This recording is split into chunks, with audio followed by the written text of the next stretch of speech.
In the twilight of his years, Isaac, the venerable patriarch, found his vision dimmed by age.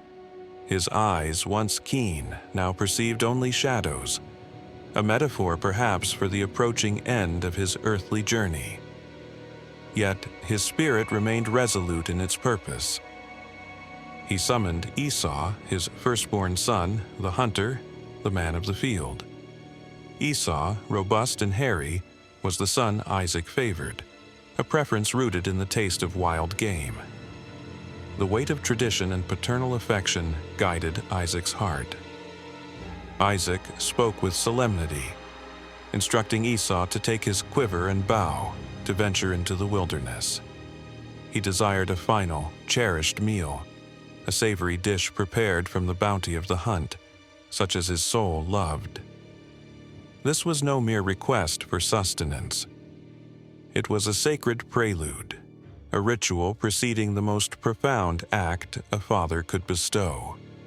Isaac promised Esau the special blessing, the patriarchal inheritance, before his spirit departed from this world. This blessing carried the weight of destiny, shaping the future of generations. Unbeknownst to Isaac, his words did not fall on Esau's ears alone. Rebekah, Isaac's wife, a woman of sharp intellect and determined will, overheard every instruction. Her heart, however, harbored a different allegiance, a deep and abiding favoritism for her younger son, Jacob.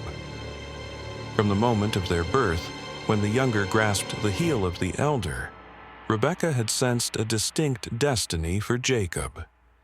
Now, with Isaac's pronouncement, she saw an opportunity, a path to redirect the flow of divine favor. She swiftly devised a plan, intricate and audacious, to secure the blessing for her beloved Jacob. She called Jacob to her, her voice imbued with urgency and conviction. Her instructions were precise. He was to go to the flock and bring her 2 choice young goats. These were not for a simple meal, but for a grand deception. With practiced hands, Rebekah prepared an appetizing dish, mimicking the savory flavor Isaac so cherished from Esau's hunting prowess. Every spice, every ingredient was chosen to deceive the palate of the blind patriarch. The aroma alone would be a powerful illusion. To complete the masquerade, Rebekah dressed Jacob in Esau's best clothes, garments that carried the distinct scent of the field and of Esau himself. This olfactory detail was crucial, a subtle yet potent element in her elaborate scheme. Finally, addressing the most obvious physical disparity, Rebekah covered Jacob's smooth hands and neck with the skins of the young goats. This tactile disguise would mimic Esau's characteristic hairiness, a critical layer of the deception. Jacob, though often compliant, expressed a profound concern. He was a smooth-skinned man, a stark contrast to his brother Esau, whose body was covered in thick hair. He feared discovery, the unraveling of the elaborate ruse.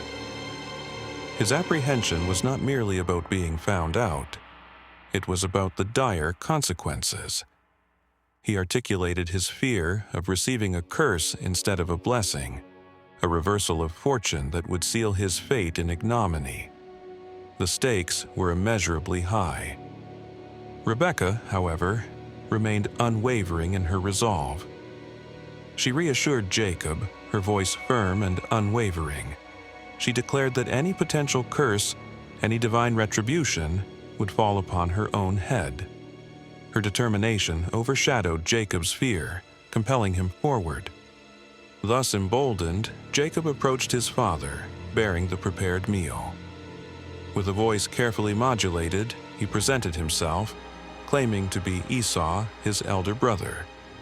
The deception had begun its perilous course. Isaac, though blind, possessed a keen ear. He noted the unusual timbre of the voice, a sound that did not quite match his firstborn. "The voice is Jacob's voice," he mused aloud, his suspicion momentarily piqued. Yet, the tactile evidence soon overshadowed his auditory doubt.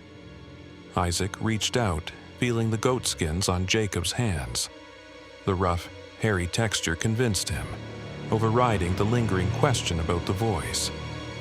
"The hands are the hands of Esau," he concluded, his uncertainty momentarily assuaged. The deception deepened as the aroma of Esau's clothes, now adorning Jacob, reached Isaac's nostrils.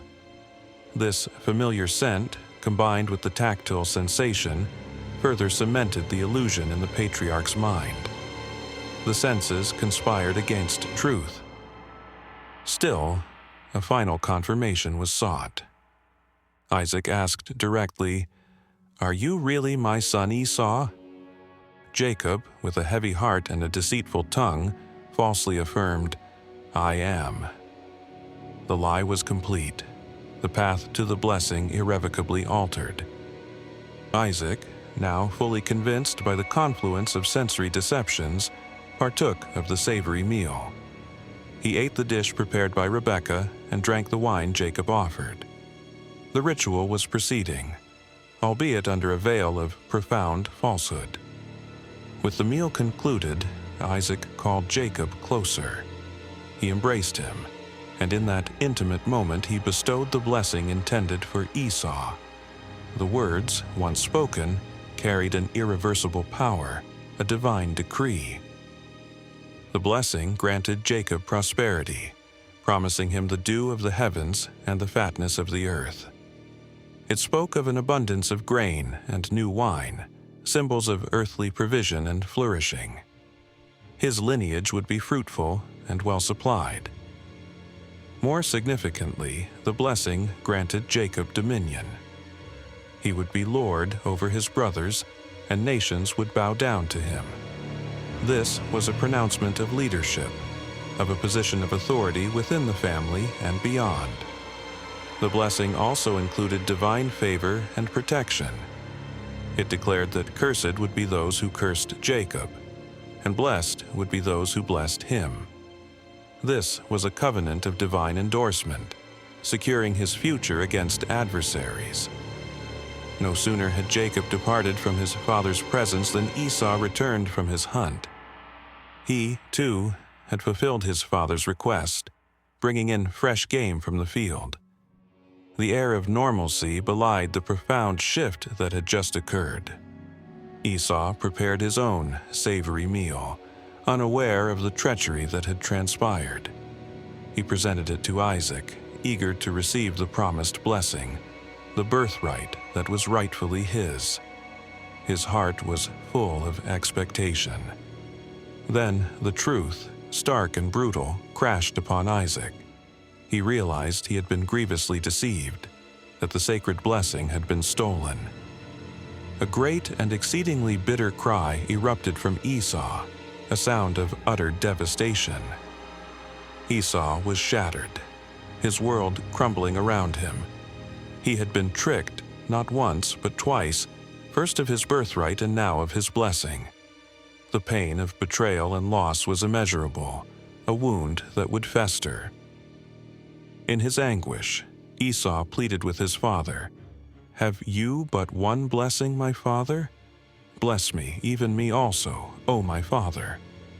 But Isaac, bound by the spoken word, could only offer a lesser blessing, a shadow of what had been given. Isaac prophesied that Esau would live by the sword, serving his brother. Yet a glimmer of hope remained. A time would come when he would break free from his brother's yoke. It was a blessing of hardship, not of dominion. The sting of betrayal and the injustice of his loss ignited a fierce hatred in Esau's heart. He vowed to kill Jacob, his treacherous brother, as soon as their father Isaac had passed away. The seeds of vengeance were sown. Rebekah, ever vigilant, learned of Esau's murderous intent. Her carefully constructed plan had secured the blessing, but at a terrible cost, the imminent threat to her beloved son's life. Fear for Jacob's safety now consumed her. She swiftly informed Jacob of Esau's vengeful vow, urging him to flee. Her instructions were clear. He must go to her brother Laban in Haran to seek refuge and await the cooling of Esau's wrath. This was a strategic retreat. Rebekah then approached Isaac, employing another layer of subtle manipulation. She expressed her deep displeasure with the Hittite women, the local Canaanite wives Esau had taken. This was a pretext, a socially acceptable reason for Jacob's departure. She convinced Isaac that Jacob must find a wife from her own family, from the daughters of Laban, her brother. This ensured Jacob's safety while also fulfilling her desire for him to marry within their kin.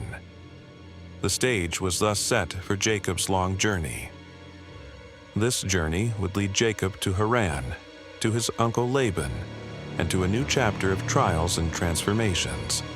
The deception, born of favoritism and ambition, had irrevocably altered the course of their lives, setting in motion a complex tapestry of divine purpose and human failing.